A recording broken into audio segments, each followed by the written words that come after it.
On a procédé à l'adoption du procès-verbal, ce qui nous mène à la présentation du rapport annuel. Mais avant de passer là, je réalise que j'ai comme fait une omission assez importante.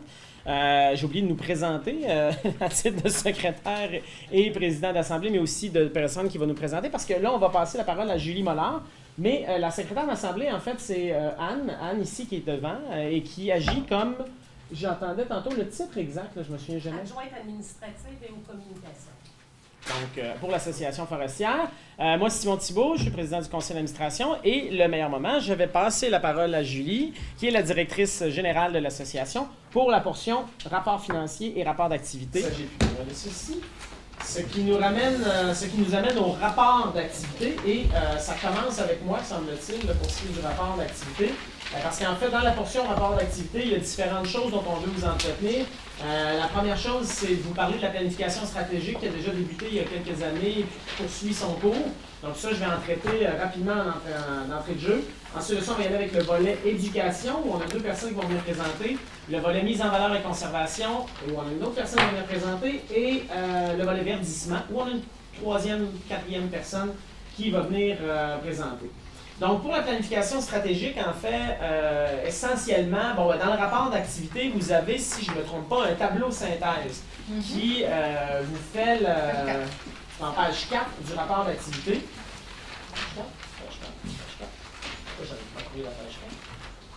Ah oui, exactement. Donc, vous avez le plan stratégique en bref. Malheureusement, ça fait que vous avez enduré ma belle photo en plus de regarder le plan stratégique. Mais ça se plie en deux. Vous pouvez cacher ça comme ça. Et, donc, le plan stratégique en bref vous fournit les différentes orientations avec les principaux résultats. Je pense que d'entrée de jeu, l'élément qui m'apparaît le plus... Ah ouais, ça aussi, c'est une bonne façon. En effet. Le plus important, je pense que il faut comprendre, là, on avait toujours identifié dans l'une de nos actions pour le plan stratégique que de s'associer à des bénévoles experts, disons-le comme ça, qui viendraient nous soutenir dans nos différentes démarches. Donc, on avait comme objectif de couvrir différents enjeux, le financement, appelons le deuxième volet, ça pourrait s'appeler le développement des affaires, les enjeux de communication, les enjeux liés aux ressources humaines aussi, puis bien sûr, chapeauter l'ensemble de la planification stratégique. Donc ça a mené à la mise en place de 5 comités. On en a 6. Il y a un dernier comité qui reste à mettre en place, qui est le comité gouvernance. Mais sinon, donc comité de financement, développement des affaires, communication, ressources humaines et planification stratégique. Dans chacun des cas, on a réussi à s'associer à un bénévole expert et en fait, il existe une firme qui s'appelle Bénévole d'expertise. C'est assez explicite. Et ces gens-là sont des gens qui ont beaucoup d'expérience. En fait, je pense à Patrick Ferrero, qui est un ancien VP d'une firme, vice-président d'une firme de consultants, qui vient nous aider pour tout le volet financement. On a des gens en communication, excuse-moi, comment ils s'appellent, donc? Catherine Duchesne. Catherine Duchesne. Donc, il y a plusieurs experts bénévoles, des gens qui ont travaillé dans le domaine, qui sont spécialisés dans les domaines. Donc, en communication, il y a quelqu'un en communication, quelqu'un au RH, même chose. Et puis ces gens-là nous accompagnent dans les travaux des comités, font les suivis aussi, parce qu'on a mis en place plusieurs outils communicatifs, Slack, Drive, Trello, qui sont des outils en fait qui permettent justement de collaborer en continu avec nos bénévoles experts. Et je vais inviter Corinne et Marie-Pierre à venir présenter quelque chose à l'avant. Merci. Bonjour. Marie-Pierre. C'est moi qui commence avec le premier sujet du volet éducation, à la page 6. Ariel Dufresne. Donc, dans le cadre de ce projet-là, c'est la communauté métropolitaine de Québec qui nous a demandé de produire une fausse didactique sur les bonnes pratiques de lutte contre la grille Dufresne, soit une fiche pour pour 3 clientèles différentes, le milieu résidentiel, le milieu agricole et le milieu forestier. Puis, en plus de préparer aussi le contenu de 3 présentations PowerPoint associées à ces fiches-là. C'est en préparation présentement, je pense que ça va être prêt pour le mois de décembre, si je ne me trompe pas, Kim. Donc, on va pouvoir vous en parler aussi l'année prochaine, lors de notre prochain rapport d'activité. Sinon, je te laisse la parole. OK, donc Moi, c'est Corinne. Hein, vous avez compris, de toute façon, si elle, c'est Marie-Pierre, moi, c'est Corinne. L'aventure Forêt-Bois, à ce moment-là, on avait secondaire et public. Donc, on a fait 4 sorties au secondaire, 4 sorties avec le grand public. L'idée de l'aventure Forêt-Bois, en fait, c'est vraiment d'aller démystifier le matériau bois, démystifier la foresterie, amener les élèves du secondaire à découvrir des métiers qui étaient insoupçonnés.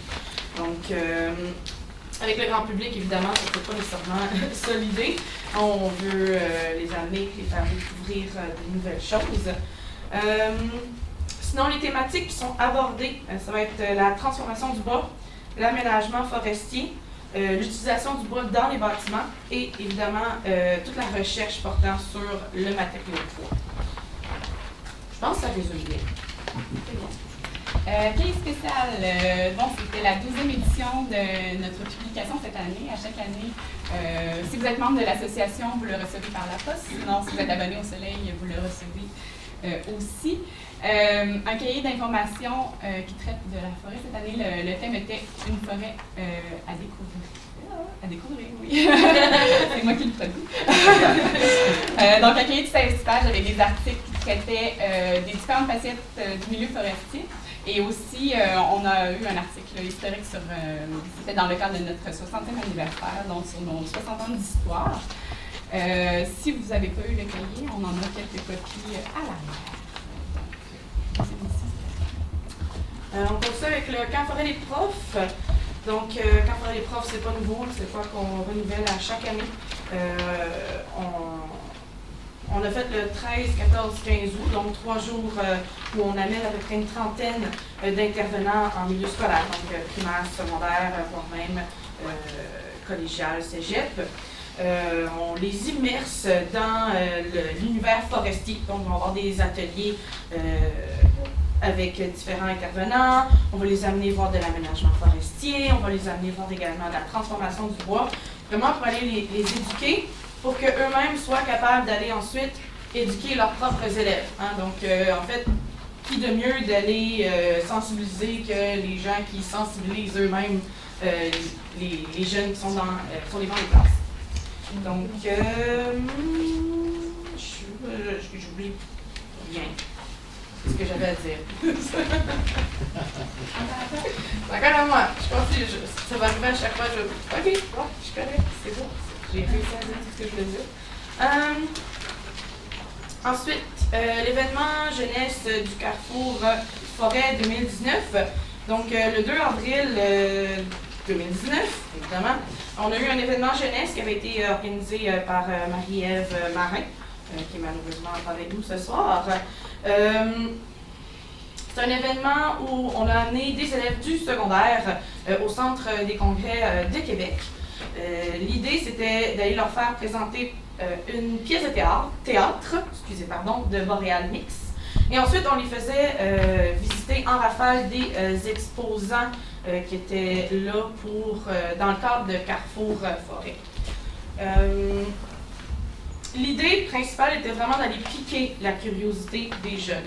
Hein, donc, oui, on leur présentait quelques métiers, on leur a présenté le bois sous toute forme, mais c'était vraiment pour leur faire découvrir tous les aspects qu'il y a autour de le bois en soi. Quelque chose? Non, c'est ça! Événements. À chaque année, l'association, on essaie de participer à des événements à caractère forestier d'intérêt. Cette année, on est allé sur la Rive-Nord, on est allé au Salon de la forêt à l'Université Laval. Donc, c'est les jeunes, les étudiants de la faculté de foresterie pendant la semaine des sciences forestières qui tiennent cet événement-là. Donc, on tenait un kiosque d'information. Puis aussi, au mois d'août, on est allé au Festival du Bûcheux de Saint-Pamphile. Je pense que c'est la 3e ou 4e année où on s'y rend. On anime encore une fois un kiosque d'information. Puis, on anime un rallye de la nature aussi avec des prix à gagner. On amène les jeunes dans un boisé et on leur fait participer au rallye. De beaux événements.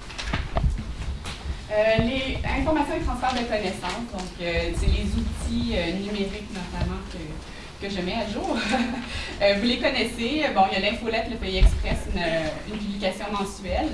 Si vous n'êtes pas abonné, c'est gratuit. Vous pouvez m'écrire ou vous abonner par notre site web. Notre site internet aussi à f2a.org. On alimente aussi 2 autres sites web qu'on a créés, Touche du bois, donc les métiers de la forêt et du bois, et aussi les formations du milieu forestier avec les institutions d'enseignement où les formations sont offertes. Et le site Parc et espace naturel des régions de Québec et de Chaudière-Appalaches, un autre parc qui présente, comme le nom l'indique, les parcs et espaces naturels de notre territoire. Et puis, on alimente aussi une page Facebook de l'association et une page Facebook du Mont-Wright, le parc de la forêt ancienne du Mont-Wright qu'on co-gère avec la municipalité de Stoneham. Sinon, la campagne Une forêt de possibilités. Nous, l'association forestière, on fait partie du collectif pour une forêt durable qui a depuis son lancement en 2017. Donc, on fait la promotion des messages de la campagne Une forêt de possibilités. Cette année, il y avait notamment une partie de la campagne avec le message Notre forêt, j'y crois. Et puis, tout récemment, c'est la campagne qui vous avez peut-être vu les publicités télé ou encore les articles dans les journaux de Québécois ou de Capital Média, des articles plus axés sur l'innovation du secteur forestier, puis également la lutte au changement climatique là, avec le matériau bois. Donc, on peut continuer avec le programme éducatif au primaire. Donc, ça aussi, c'est quelque chose qu'on renouvelle vraiment chaque année. Ça fait longtemps qu'on fait ça. L'année dernière, ça a quand même bien fonctionné. Le principe, on offre des activités pour préscolaire. OK. Préscolaire, premier cycle, il y a une activité, il y a une deuxième activité pour le deuxième et une troisième activité pour le troisième cycle. Ouais, OK. Fait que une activité différente par cycle, tout simplement. Donc, l'idée, c'est d'aller faire découvrir les jeunes la nature, leur rappeler que la nature, c'est important, on s'en occupe bien. Il y a aussi la possibilité de les amener en dehors des classes. Quand l'école a un boisé à côté de chez eux, ben, on leur fait visiter le boisé. On essaie de leur amener d'un nouvel œil, parce que souvent, ils le connaissent bien, un boisé, mais ils oublient tout ce qu'il y a en arrière, tout ce qui se passe à l'intérieur également. Donc, ouais. Ça. Puis pour, je m'excuse, pour le programme éducatif au secondaire, on a évidemment l'atelier bois, donc l'atelier sur le matériau bois qui est financé par Format Bois. C'est un atelier qui s'offre seulement au deuxième cycle du secondaire, puisqu'on va aller parler entre autres des métiers. Donc on veut aller leur donner une idée de c'est quoi travailler dans le domaine forestier, que ce soit en aménagement forestier, en transformation du bois ou protection et tourisme. Les trois sont très bons. Ensuite de ça, il y a également la forêt à l'école au secondaire, où on offre... Oh, j'ai un plan de mémoire. On offre trois activités différentes. On va offrir une activité orientante, donc pour, encore une fois, leur présenter les métiers. On va leur offrir une activité également, visite de boisé, comme au primaire.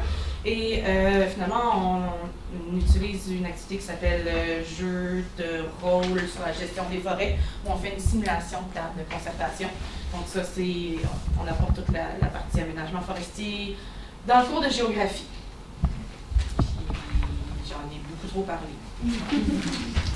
Les passionnés de la forêt, ben, je ne m'étendrai pas longtemps sur le sujet parce que la fin de l'Assemblée, c'est de ça qu'on va vous parler ensemble avec le recueil des passionnés.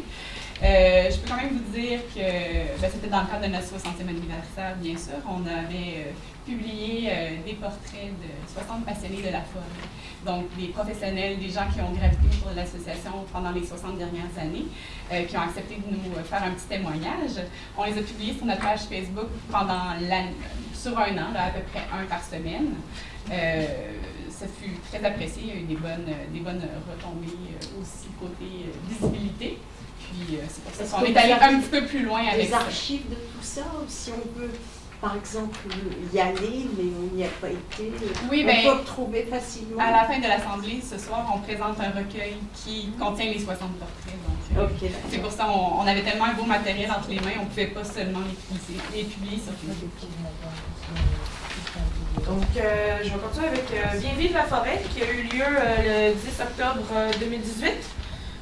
C'était une journée thématique pour les élèves du secondaire. Donc, on les a amenés à la scierie Bois d'Aquam et on leur a fait visiter 13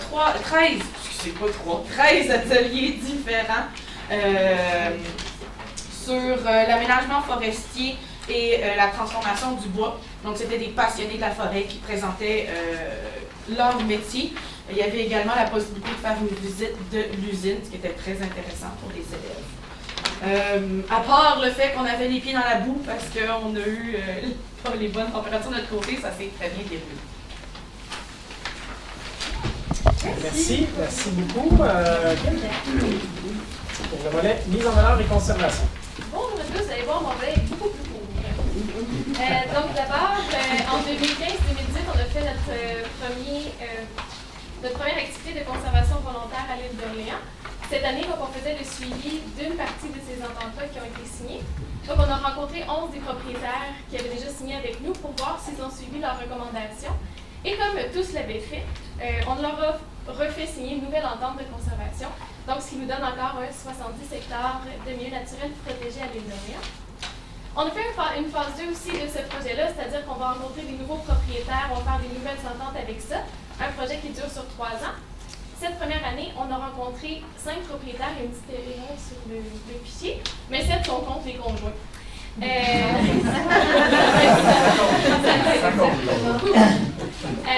Puis donc ça nous a permis de faire l'inventaire de 40 hectares, puis là, s'en vient prochainement la phase qui suit avec la signature des ententes.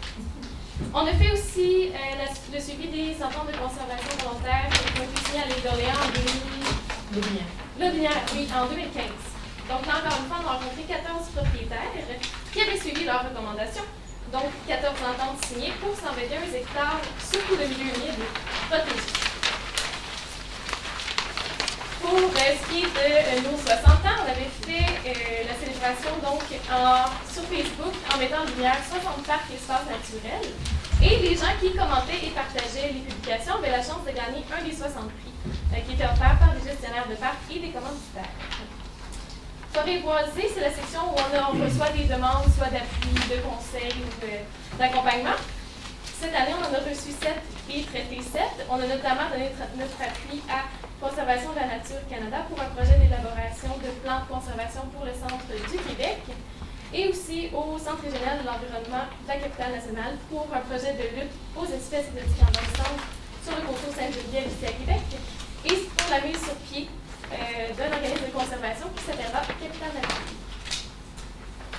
Sinon, tantôt on a vu que la PQ nous donne des sous, notamment pour un projet de la gestion des frênes sur son territoire.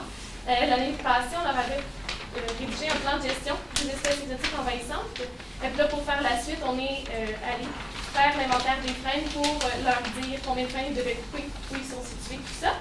Ce qui fait que sur les 220 frênes dont on a fait l'inventaire, il y en a 60 à abattre. Donc, on leur a remis un rapport et ils vont abattre ces 60 frênes-là. Au Mont-Wright, on a eu 12 activités de sensibilisation, qui est en fait 2 visites guidées, une sur la flore printanière, une sur la forêt ancienne, et 8 brigades. Puis, nouvelle nouveauté, on est allé avec le service de sécurité incendie faire un inventaire un peu de ce qui devrait être modifié dans la montagne pour permettre aux secouristes de se rendre plus loin quand ils doivent secourir quelqu'un. Donc, ça fait 12 activités. On a eu 110 participants, ce qui inclut nos corvées printanières et automnales. Et évidemment, on protège encore la même surface du montagne. Voilà. Merci beaucoup. Vous devez représenter. Oui, ben, on me dit qui me Oui, chargé de projet en éducation et conservation. Donc, vous avez compris que la première partie, nous avions Marie-Pierre qui est chargée de projet communication. Chargée de projet ou? Responsable, merci. Et chargée de projet éducation. Je laissais agent en éducation et verdissement. C'est pas faute, Kim, c'est pas qu'elle est chargée de projet. Mais elle est chargée de projet, je suis agent. Moi, je prends pas de chance, je vous présente Maud. Oui, bon. Chargée de projet par intérim en verdissement. Bon, je vais commencer. Pour le mois de l'arbre et des forêts, en collaboration avec le ministère des Forêts, de la Faune et des Parcs, on a pu distribuer 84 445 arbres à près de 211 promoteurs, dont des écoles, des municipalités, des organismes environnementaux ou sociaux. C'est beaucoup d'arbres distribués. Ensuite, on a le programme d'élargissement communautaire. Donc, grâce à la banque TD, chaque année, on fait plusieurs plantations. L'année passée, on en a planté, cette année, l'année passée, 10. On a planté, je ne vais pas me tromper, 674 arbres, 949 arbustes et 1515 plantes herbacées. Ça représente là, près de 0,6 hectares. Donc, parmi ces plantations-là, on a eu l'école primaire du Ruisseau à Lévis. On a eu une douzaine de planteurs bénévoles qui sont venus nous aider là, pendant cette journée-là. On a planté 56 arbres et 19 arbustes. Je ne dirai pas tous les chiffres, là, vous les avez. Ensuite, on a eu le parc des Moulins à Charlesbourg. On a planté 140 arbres et on a eu 27 bénévoles qui sont venus nous aider. Cette plantation-là était aussi grâce à la banque TD. Ensuite, on a eu le parc... Et la banque TD, qu'est-ce que ça devient? Parce que j'ai entendu, il n'y a pas un truc qui change? L'entente a été renouvelée, l'entente avec la Non, banque non, TD a mais été j'ai renouvelée. vu sur la télévision. Oui, c'est bon, c'est TD Ameritrade qui vient d'être acheté par... c'est une filiale de courtage qui est associée à la banque TD. Ça n'a pas de lien avec avec la filiale de TD qui nous commandite ici, qui s'appelle TD Canada. OK. Et qui en fait nous passe par la Fondation pour les Amis de l'environnement TD, qui est une filiale de TD Canada. Mais TD Ameritrade, c'est une filiale américaine. OK. Merci. Pas de problème. Pas de problème. Dans le cadre de notre 60e anniversaire, on a eu une belle plantation au parc linéaire de la rivière Saint-Charles. Donc, avec la Société de la rivière Saint-Charles, on a pu planter 50 arbres, 10 arbustes. Puis on a eu là, plusieurs bénévoles, une quarantaine de bénévoles qui sont venus planter avec nous. Justement, là, des personnes de la communauté, des personnes de la banque TD qui sont venues planter avec nous. On a encore le projet à la ville de Beauport, donc la crème verte. En 2018-2019, on a eu le terrain de volleyball qui a été planté. On a eu plusieurs autres secteurs là, de la ville de Beauport. On a planté 920 arbustes, 428 arbres et 1515 plantes herbacées. Ça a été des gros projets, des beaux projets. On a eu plusieurs bénévoles, dont plusieurs compagnies comme Siemens, des écoles primaires et d'autres groupes bénévoles. Donc, c'est vraiment ça pour mon projet verdissement. Je vais juste reprendre la parole parce que il y a le volet financier. À la fin du rapport aussi, Ouais, là, on n'avait pas parlé dans la préparation de l'audition. Tous ces beaux projets-là qu'on vous a présentés, bien sûr, on ne peut pas les réaliser tout seul. On a besoin de nos partenaires financiers. L'entreprise partenaire financier, donc parfois c'est sous forme de contrat de service, comme avec Rex Forêt, ministère des Forêts de la Faune et des Parcs. Sinon, commandite aussi des dons. Pour banque TD, c'est un don. Et puis, sinon, des subventions également. Donc, on les remercie beaucoup. Ils sont 45 cette année à nous avoir donné des sous. Aussi, nos collaborateurs et bénévoles. Nos collaborateurs, sans eux, on ne serait pas capable de réaliser tous nos projets non plus. On a la chance d'avoir le soutien de 106 collaborateurs cette année. Si on espère ne pas en avoir oublié, mais on en a vraiment beaucoup. On les remercie beaucoup de leur expertise, de leur appui, de leur collaboration, du temps qu'ils nous ont accordé aussi. Et puis, bien sûr, nos bénévoles à l'association, Maud en parlait tout à l'heure, pour nos plantations d'arbres, on en a besoin de beaucoup, pour les corvées, pour nos activités de sensibilisation également. Les bénévoles, pour nous, c'est très précieux, on est très chanceux. Chaque fois qu'ils choisissent de nous donner du temps, donc on les remercie encore une fois. Cette année, dans le rapport d'activité, on en a mis un seul en lumière. C'est sûr qu'on ne peut pas tous les nommer, il y en a qu'on ne connaît pas leur nom quand ils sont en groupe. Mais on commence une petite tradition pour notre rapport d'activité d'en mettre un en lumière. Cette année, c'est Thierry Singa, notre coach agile bénévole. Donc, ça fait maintenant 2 ans qu'il nous donne de son temps, de son expertise, de son attention. Un conflit d'intérêt, Ah, moi, j'en parle pas. Donc, il vient nous voir régulièrement, nous donne des ateliers, des outils pour qu'on soit, pour améliorer la communication dans notre équipe, notre collaboration aussi, notre efficacité, notre transparence, etc. Dans un but d'amélioration continue de notre petite équipe de travail. Merci beaucoup à toi, Thierry, tu es là dans la salle. Puis je pense qu'on peut l'applaudir. Puis on va applaudir tous nos partenaires financiers, nos collaborateurs et nos bénévoles. Merci beaucoup, merci. En fait,